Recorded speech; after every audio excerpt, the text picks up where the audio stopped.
Good evening. Welcome to Left, Right and Centre. I'm Vishnu Shom on the programme tonight as we near the first anniversary of the war in Ukraine. That's on Friday. A surprise visitor to Kyiv, the US President Joe Biden. A visit described by the Ukrainian President Volodymyr Zelensky as being the most important in his country's history. The message from Biden was absolutely clear. We will back you for as long as we need to. Welcome words for Ukraine, which is depending on the United States and its allies to supply state-of-the-art weaponry, with the war against Russia presently in a stalemate, with reports suggesting that Moscow is preparing for a spring offensive. On the program this evening, are we headed to even more war in the region? What about peace talks? Will that ever happen? Also on the show tonight, Uddhav Thackeray today said the election commission should be dissolved and that election commissioners should be elected by people 2 days after losing the name and symbol of the Shiv Sena, the party founded by his father, Bal Thackeray. There's not a single instance where the party name and symbol were directly given to one faction, is what Mr. Thackeray said hours after challenging the Election Commission's decision in the Supreme Court. He's accused the BJP of destroying democracy with the help of democratic institutions. But the real question perhaps is this now an existential survival for the Thackeray faction of the Shiv Sena? That's our second debate tonight, coming up at 1:30. But first, this report on the surprise visitor to Kyiv today. Morning, Mr. President. A surprise visit to war-zone Kyiv by the world's most powerful leader. With 4 days left for the first anniversary of the war, in which tens of thousands have been killed, US President Joe Biden had a stroll down a part of downtown Kyiv.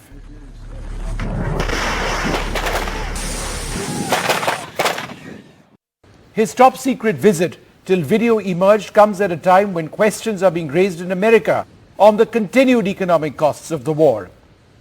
1 year later, Kyiv stands, and Ukraine stands. Democracy stands.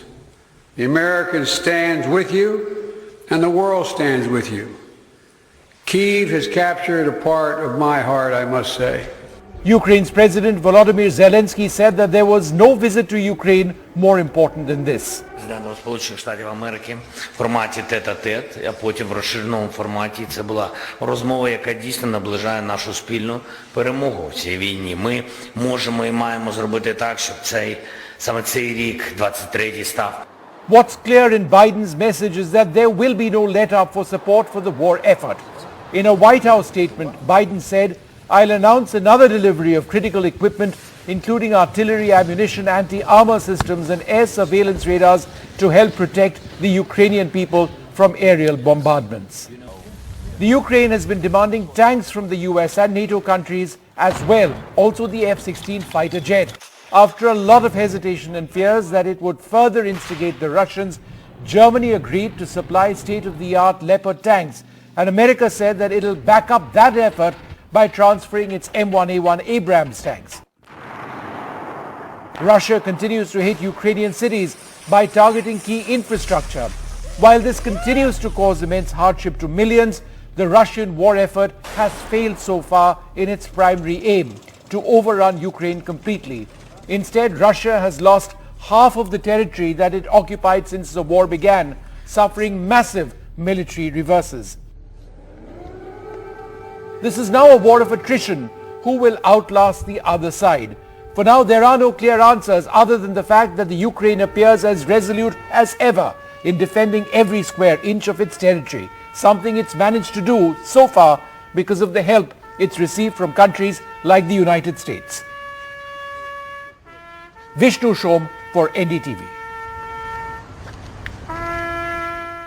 So a huge visit, and we've got fantastic guests from around the world, from the Ukraine and elsewhere, from Russia as well. Joining us, Professor Scott Lucas, Brahma Chelani over here. Oleksiy Goncharenko, member of the Ukrainian Parliament, will be with us in a moment. Xenia Kondratieva is an independent journalist, joins us from St. Petersburg. Alexander Khara, the former diplomat, and Jonah Blank with us as well. Also Ambassador S.T. Devre. Thank you all very much for being with us. Alexander Khara, let me come to you. In terms of the importance of this visit, what does it signify? First of all, on this day, 9 years ago, Russia began its illegal annexation of Crimea and the proxy war on Donbass. So that's why we should remember that the war began not just a year ago, on the 24th of February, but 9 years ago. And certainly it's a really important visit, and especially in the country. And actually, when President Biden was in Kyiv, in one of the key squares, there was a siren, Irish siren. So it was a sign of the war, that we're still in the war. So it's important to show the support of the United States as a leader of the democratic world. And as the leader of let's say, global community, who is not just supporting Ukrainian right for self-defense and the liberation of its territories, but the principles of the based on rules order, because it's not just about Ukraine and Russia, that nuclear power is trying to seize territory and tries to erase identity of Ukrainian nation, but it's about the rules that other rough nations across the globe can apply to their neighbors. And certainly if we are talking about China and Taiwan, it might be a global conflict with dire consequences for the whole world. Professor Scott Lucas, no one is talking presently about a peace plan. We're talking about more weaponry for Ukraine and sustaining the war effort. Why is no one talking about a peace plan just yet? Well, actually, President Zelensky is talking about a peace plan. He actually mentioned it today during the Biden visit. And that is the 10-point proposal that he put to the United Nations last autumn. Let's be clear, and I hope our guests from St. Petersburg will agree with this. You cannot begin to negotiate on peace until you end the Russian invasion and until you end the Russian occupation. Remember that Vladimir Putin has tried to seize part of Ukraine by declaring 4 Ukrainian regions to be annexed. Where we are with the wider situation is this, that the initial Russian aims, as you noted, have failed. They failed to take over Kyiv. They failed to remove, possibly kill President Zelensky and his ministers. They had to withdraw from northern Ukraine. They now hold part of the east and the south. They are having, as we speak, a last-ditch offensive to try to regain more territory in the east. But analysts in Europe, the US, UK, almost all agree they lack the resources to do so. So let me tell you where we go next and see how everyone reacts. When the Russian offensive fails, it is the question of whether Ukraine can then liberate more territory that has been occupied by the Russians, sometimes this past year, sometimes since 2014, in the east and in the south, and culminating with Crimea. And I think what you'll see is that Ukraine will have the military potential by the spring and summer to do this, but it will be calibrated with the idea of, will Vladimir Putin finally accept the failure of his invasion and sit down to discussions on the basis to an end to the Russian aerial attacks, the killing of civilians, and an end to the Russian occupation and attempted annexation. Xenia Kondratieva, is there any sign whatsoever that Russia may be willing to speak? Because what Zelensky has repeated today is something we've heard now for the last several months. Russia needs to go back. There needs to be an exchange of prisoners of war, nuclear safety is spoken about, restoration of structures, environmental damage. It's a 10-point chart. Is Russia willing to listen to any of that or accept anything? I think at this point, both sides, there is no platform, there is nothing to talk about. That's what the Russian officials have been stating, commenting on the 10-point peace plan. I think the only, movement in these, we'll see, we have to see what happens at the battlefield. And I guess that's like really the only thing that matters, because this kind of a peace plan is not viable for Russia. But I would just what sort of peace plan is viable, Xenia, for Russia? I'm not the authority to. No, but as a journalist, what is your sense? I would rather respond to the previous guest who was talking about the occupation of, some of the regions. See, you have to distinguish. There are regions that have declared their independence, the rebellious region, and if you go there and talk to them, do you think they want to see Kyiv there? You think you want to see Kyiv back? Yesterday, my friends got shelled by Ukrainian missiles. So, I mean, it's such a complex question that, of course, you have to discuss peace plan, but you have to discuss it on the terms what people want there. All right, Zita, that's an important point. Sure. And let me just take that to Oleksiy Goncharenko, a member of the Ukrainian parliament. Mr. Goncharenko, how would you respond to those who suggest that, look, there is a 10-point peace plan, but it's a maximalist position. Is there anything Ukraine can do to make it more realistic, something which Russia may think about accepting? Or are we not there yet? We are ready to discuss any peace negotiations right now. But the only thing, it should be about what the subject will be of these negotiations. We are ready to speak about Russia retreating Ukrainian territory. That's the main thing. Because the most important what's going on in this war of Russia against Ukraine and this aggression is that the international law is destroyed. And it means that tomorrow, I don't know, I don't wish this, I hope never something will happen, but somebody of neighbors of India will attack India in order to take some Indian territories. Or other country will attack other country in the other part of the world. So that's something which we should not accept in any way. The world should restore international order. You cannot change borders through physical force. This should be a principle. After this, we can discuss anything else. But that should be the first principle. If Russia doesn't want this, if Russia still wants to take Ukrainian territory, there is no point for negotiations at all. Nothing to speak about. Because that is about international law and international order. Today, Russia is a world criminal which attacked another country in order to take something which is not theirs. That's all. Okay. Jonah Blank, if you look at what the ground situation is now, though the Ukrainians have recaptured about 54% of the territory that Russia captured since the beginning of last year, I'm not talking about 2014, I'm talking about when this round of the war began last year, even though they've recaptured about 54 to 55% of that, the war seems to be in a bit of a stalemate presently. It's been incredibly costly. I'm talking about human lives on both sides. And yet the West continues to push in weaponry. Is this because there is a sense that Russia may be planning a spring offensive? Thanks, Vishnu. I think the real reason is what President Biden says, that as long as the Ukrainian people are committed to defending their territory and their independence, then the United States will be with them. President Biden sees the fight for democracy as being inextricably linked in the United States, where we have our own challenges, and all across the world, where it is being threatened in many countries, particularly Ukraine. I think one way of looking at this is, if one looks through an Indian lens, India has been invaded several times in the past, several times by Pakistan, at least once by China. In no case has India said, we're going to simply negotiate without retaking the area that has been seized from us. All right, that's fair enough.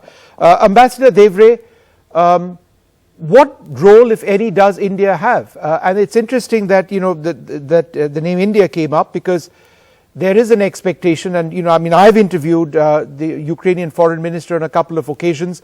There is a request from Ukraine that, look, you have good offices with Russia, reach out, try and see what can be done. Now, is that unrealistic, given what we are seeing as far as the attitude in Ukraine and in the West is concerned?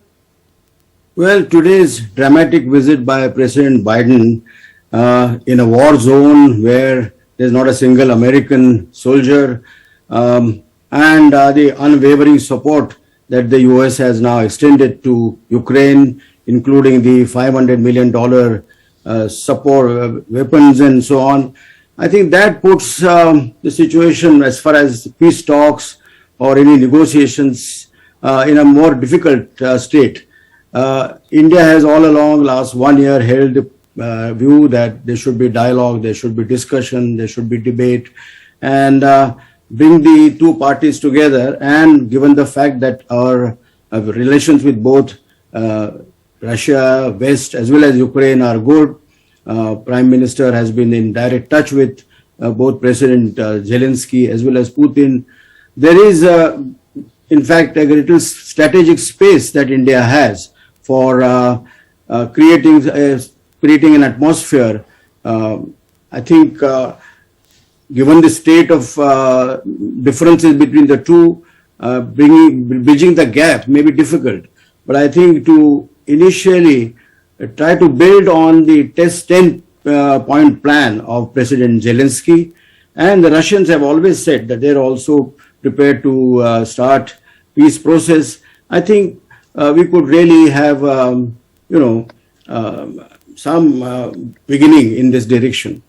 This also comes at a time when the Chinese are showing probably greater interest. The warning which was given by Secretary of State Anthony Blinken to the Chinese Foreign Minister at the Munich conference, that they fear that there will be lethal weapon supply by the Chinese, and the Chinese apparently have denied that. They have apparently also come up with there are reports that they are coming up with some peace plan. So I think the world is now moving towards that situation where I think efforts on both sides need to be galvanized, and an atmosphere for peaceful process can be created. Mr. Goncharenko, a lot of the fighting that we are now seeing, and I'm talking about the last 1 month or so, has been some of the most violent, most damaging since the Second World War in terms of an offensive in Europe. Could you tell us a little bit about the present situation, for example, in Bakhmut? The situation is difficult. Russia continues to push, but I just want to remind you, Russia was telling to the whole world for years that they have the second strongest army in the world. They started the offensive on Bakhmut in July of last year. Today is the end of February. It soon will be 1 year as Russia is trying, the second strongest army in the world, how they call themselves, is trying to take one city which is 70,000 population. I don't know, on Indian measures, it's probably very, very small town. And even on Ukrainian measures, it's a small town. And Russia is attacking this very small town for almost 1 year, and they can't take it.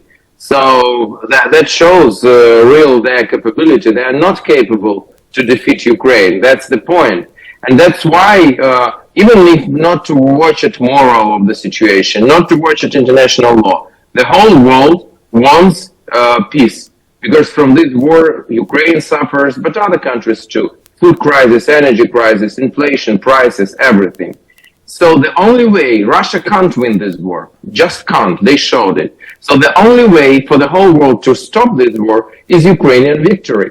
So the quicker it will happen, better. For this, we just need one thing, to receive weaponry, and we will finish everything, just in months. All right. Dr. Brahmachalani, would you agree with that assessment?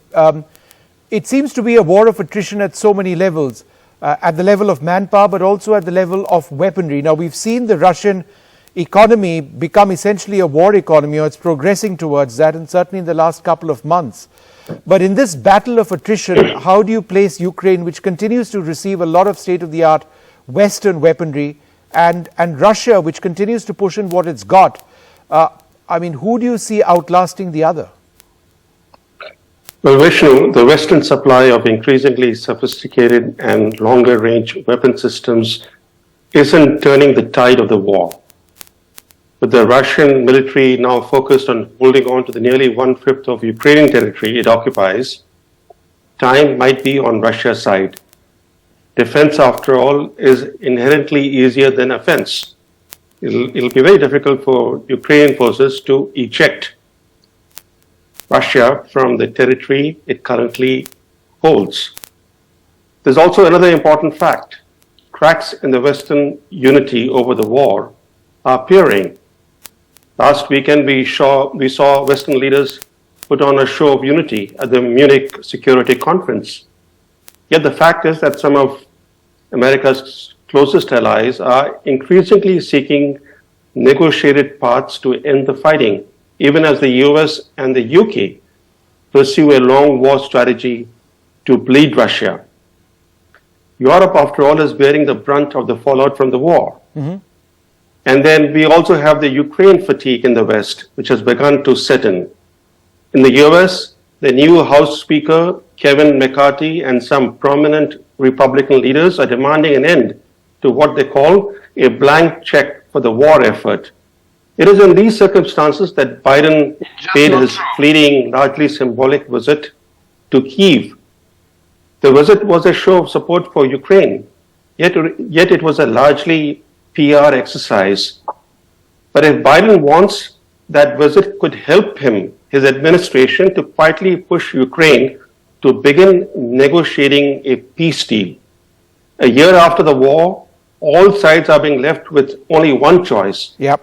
Negotiate an end to the conflict, a conflict that is devastating Ukraine, it's isolating Russia, but it's making Europe pay the main price. So the West no longer can afford a long war.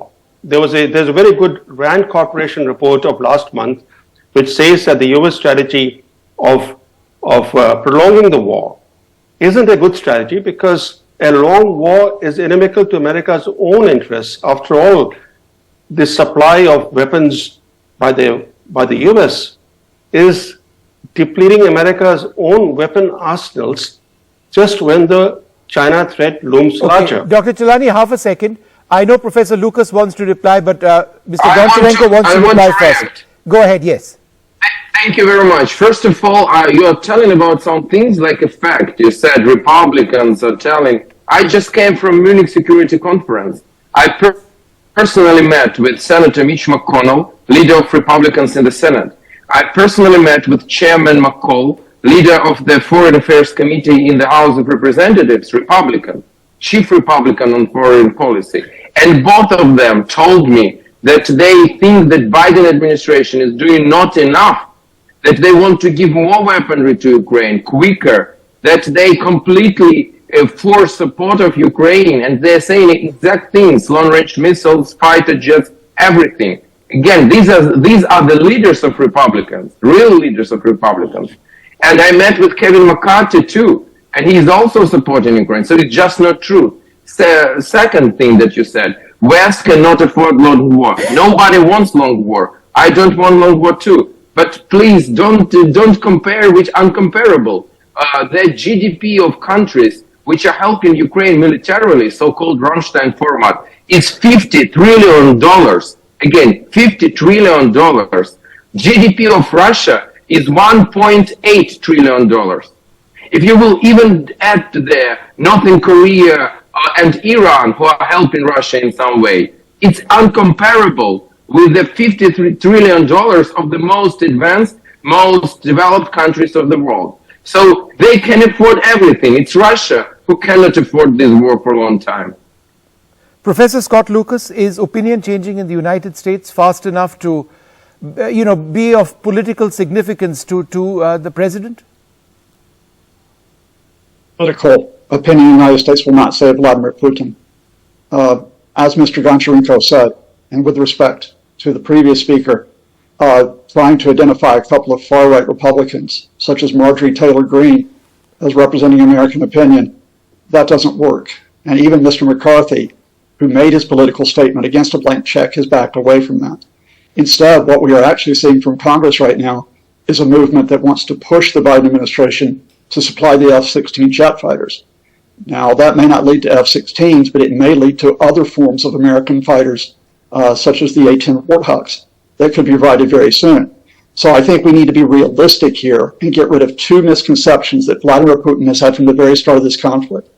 The first is that somehow he could split the US and Europe through war fatigue. He could carry out a food war. That didn't work. He could carry out an energy war. That didn't work. He continues to carry out a disinformation war. And there are a few people on the right and on the so-called left who parrot Moscow's lines, but no. By and large, most public still believe that the starting point of this is a Russian invasion. And you need to defend the people that are threatened by that invasion. The second point, if you want to say that lines are static, go ahead and try to do so. But I remember people talking about how the Russian lines were very static and how they had taken all this territory last autumn. And guess what happened within a matter of a few months? Yep. Ukraine took Kharkiv province in the northeast. It took much of Kherson region, including Kherson in November. Yes. And it is now getting additional equipment.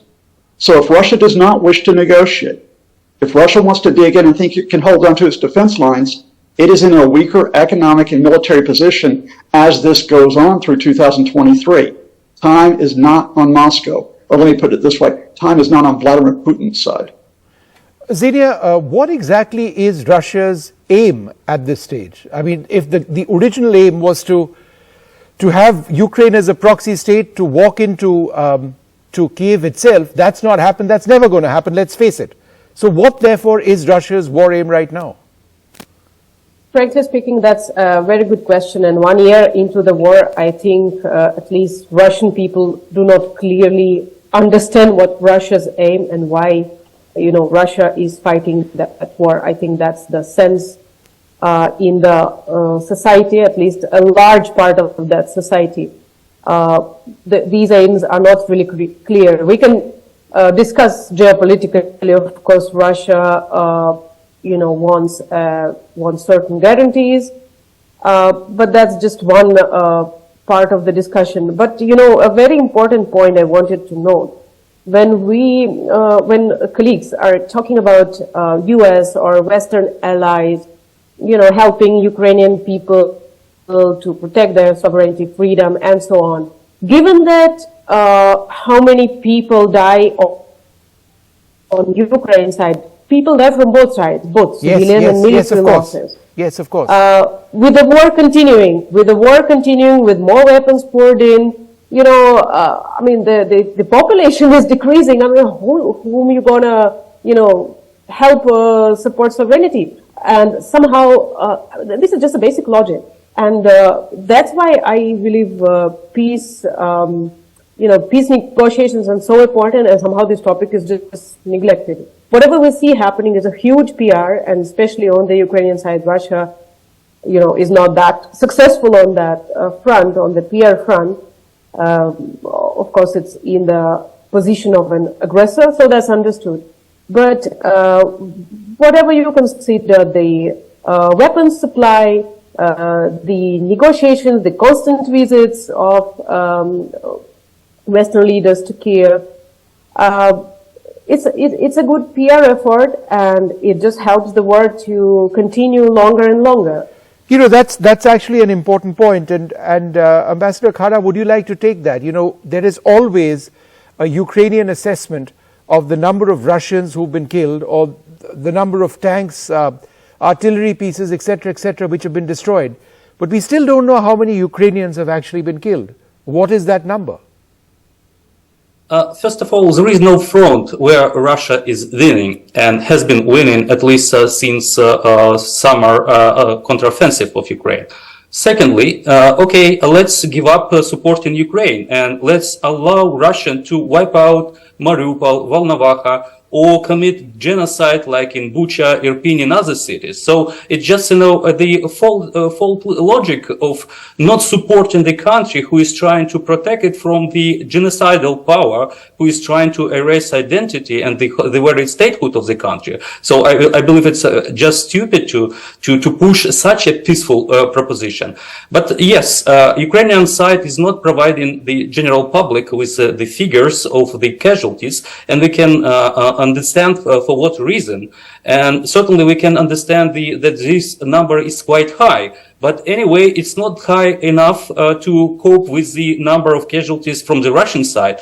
And certainly it's a figure that is certainly bearable for Ukrainian nation to survive, because this is a genocidal war. And we've seen a lot of facts. When the Russians are retreating, we find the torture chambers, we find illegally deported kids, Ukrainian kids, and then adopted by the Russian parents. So all those things are falling into the category of genocide according to the international law. So that's why there is no reason for Ukraine to stop and negotiate the terms of Ukrainian extinction. Yeah.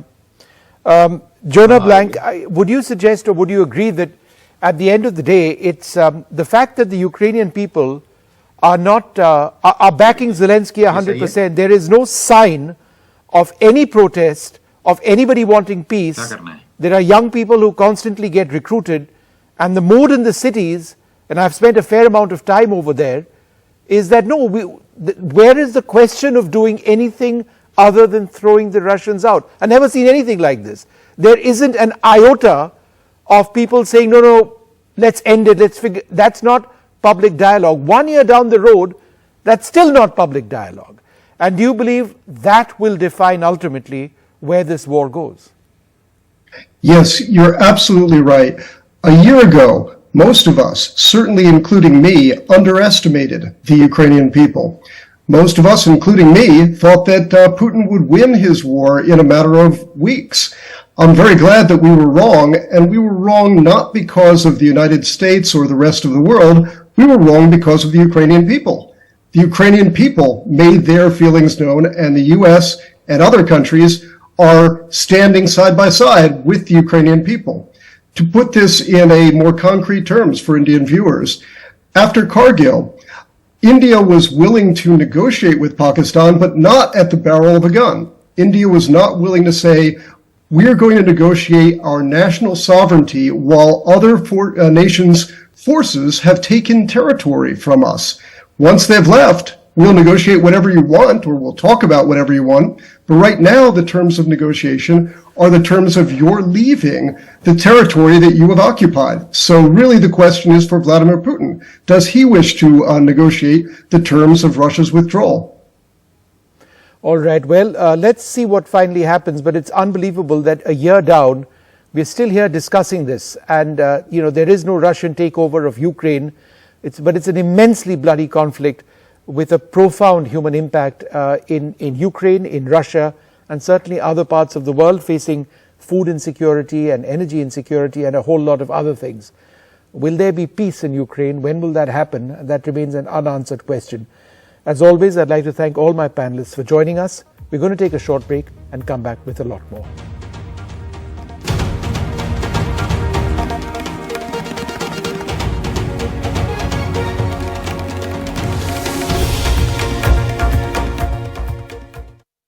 Uddhav Thackeray today said the election commission should be dissolved and that election commissioners should be elected by people 2 days after losing the name and symbol of the Shiv Sena, the party founded by his father Balasaheb Thackeray. There's not a single instance where the party name and symbol were directly given to one faction, is what the former Maharashtra Chief Minister said, hours after challenging the election commission's decision in the Supreme Court.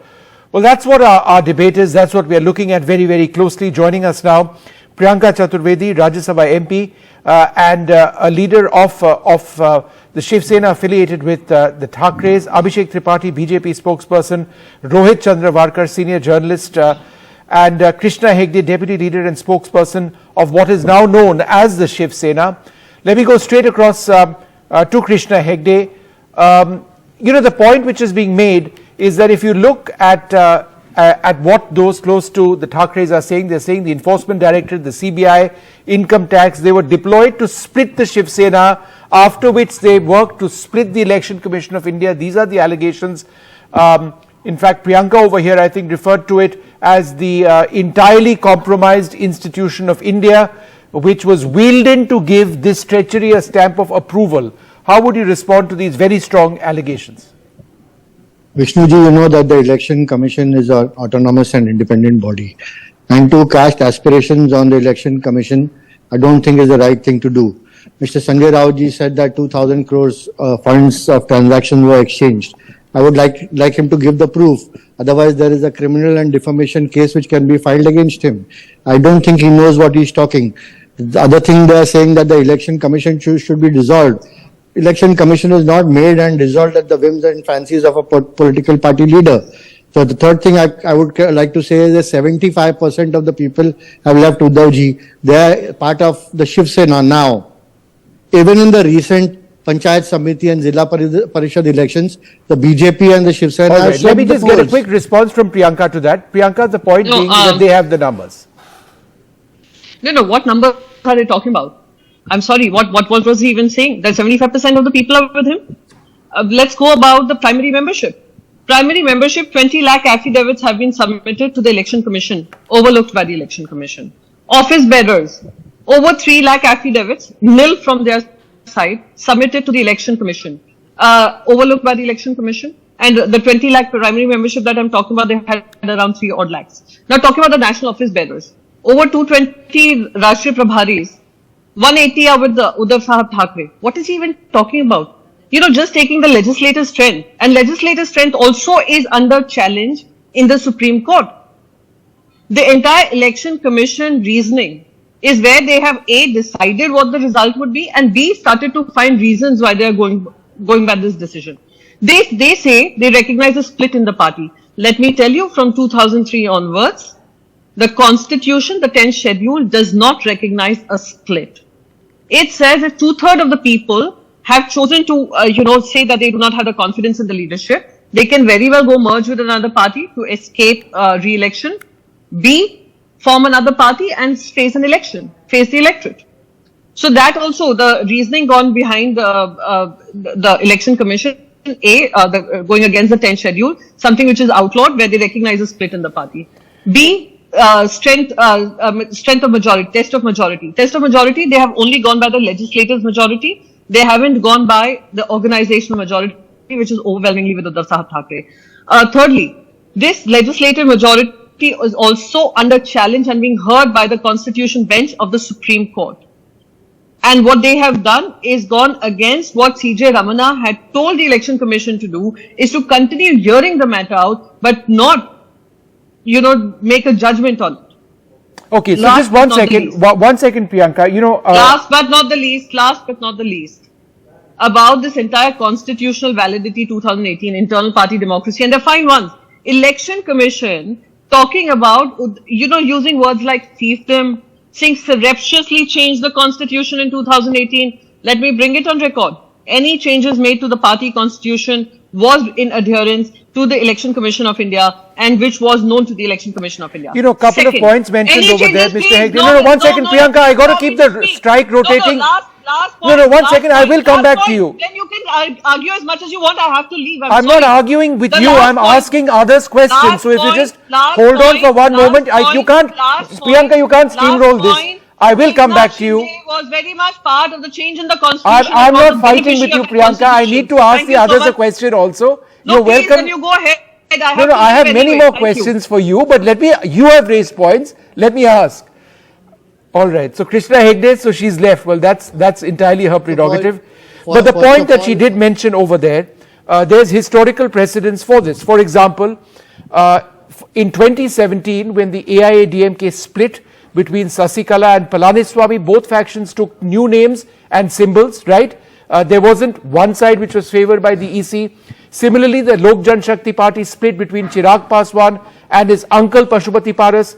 That required both factions to use new names and party symbols. So one of the points being mentioned over here is that how is this fair? Vishnuji, if you recollect, there was a Andheri East bipole, and both of us got new names and new symbols. So it's not that the process was not followed. But after that, what happened was, these people have not given the affidavits in a proper process. Also, they have given affidavits which were jali, which were, fake.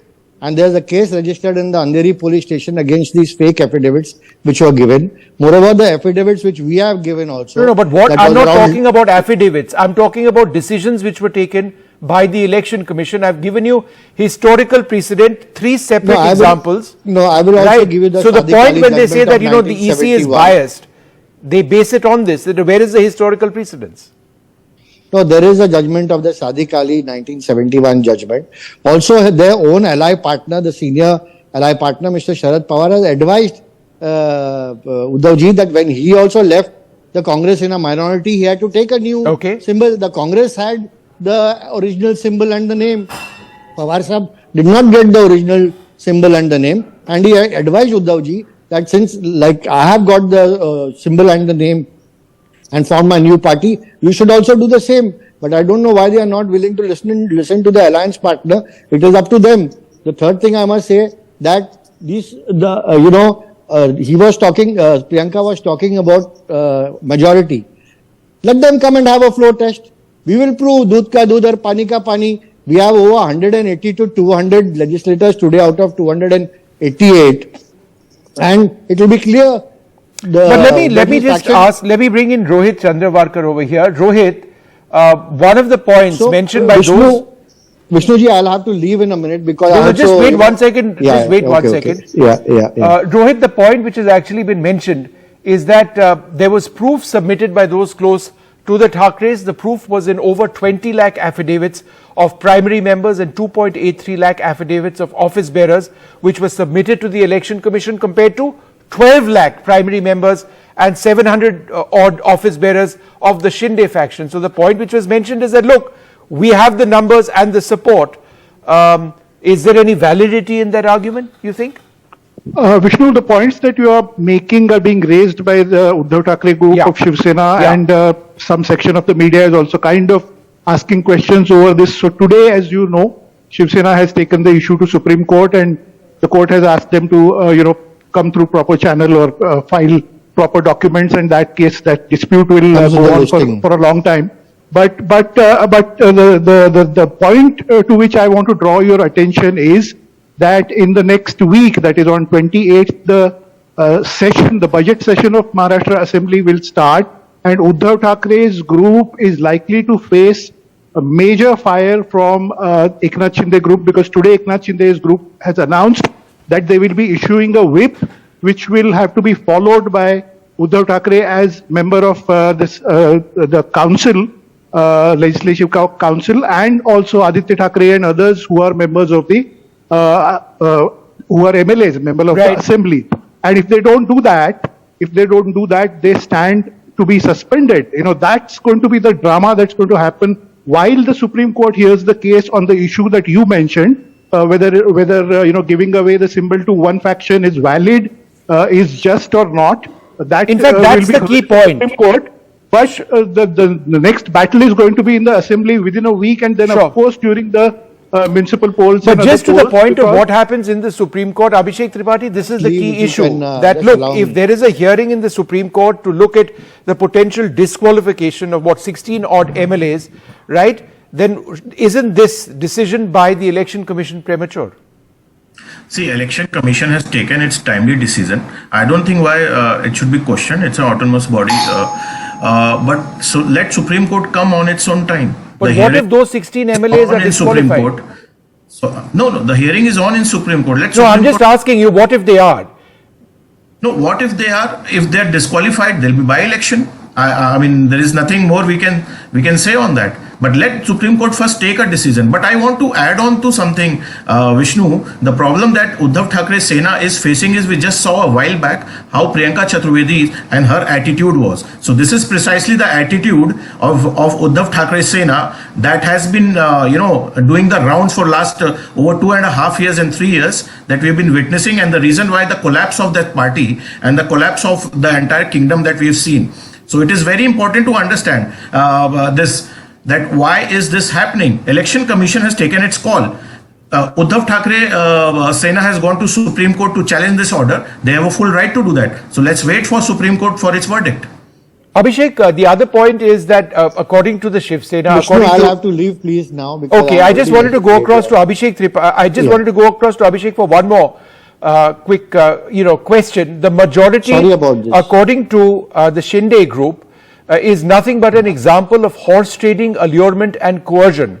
If the apex body to regulate elections in this country doesn't analyze these issues, is what they are arguing, then politics will be nothing more than a numbers game. The point being that, look, it's not just a numbers game, there's an issue of propriety here as well.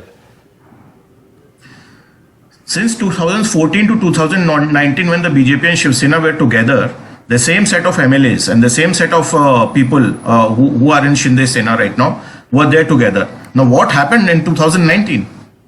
Why did this happen? There's a problem with Uddhav Thackeray and his family. I'll say it openly. The attitude that they have given to their MLAs and member parliaments, we all know here in Mumbai, is very difficult to face. It's very difficult to tolerate, because everybody is their own right, our MLAs and member parliaments and our leaders.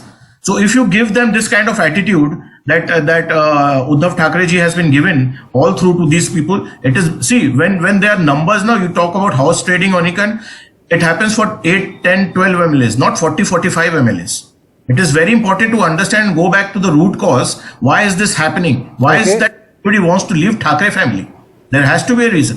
Why they don't want to accept Aditya Thackeray as their leader and a cabinet minister then? So idea is to understand what is the root cause, why is this happening.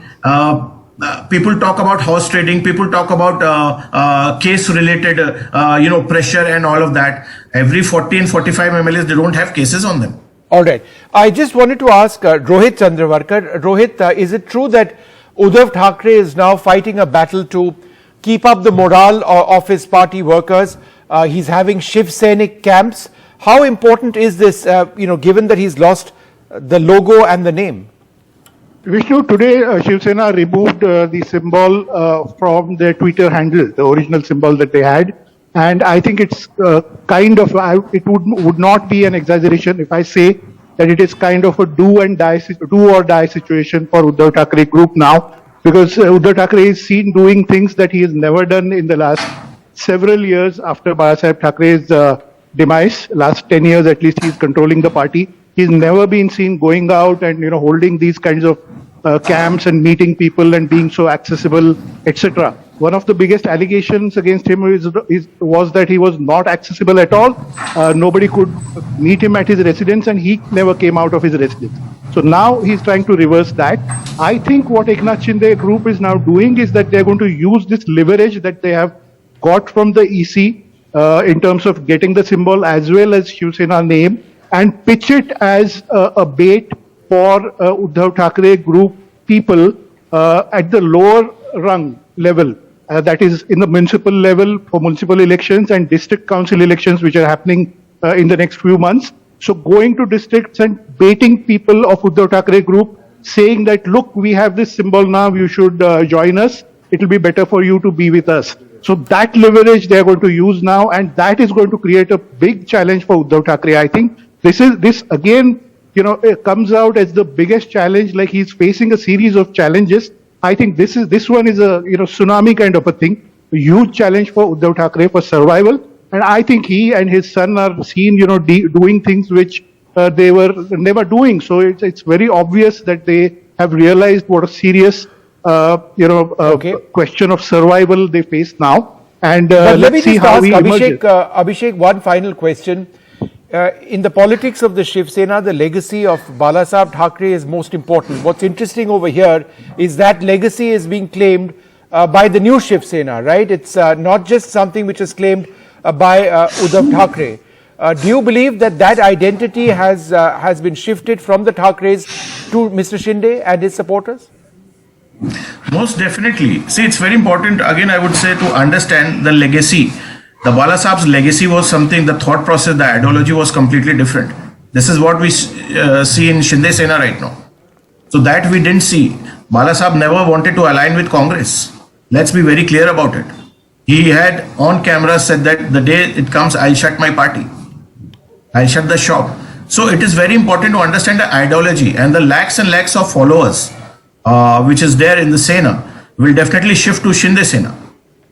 It is very simple to understand. There is an ideology. See, the party Shiv Sena was primarily a party of ideology. Yeah. If the ideology is not there, which has not been followed by Uddhav Thackeray, how will you think that he can retain his people? All right. Well, we'll have to wait and see what finally does take place in this battle to try and retain supporters. And as Rohit was mentioning, it is very much a tsunami, a battle for survival for the Thackerays at this stage. I'd like to thank you both very much for being with us. This battle of the Shiv Sena is going to be continuing, it seems, for a while. Remember, it does come up in the Supreme Court as well.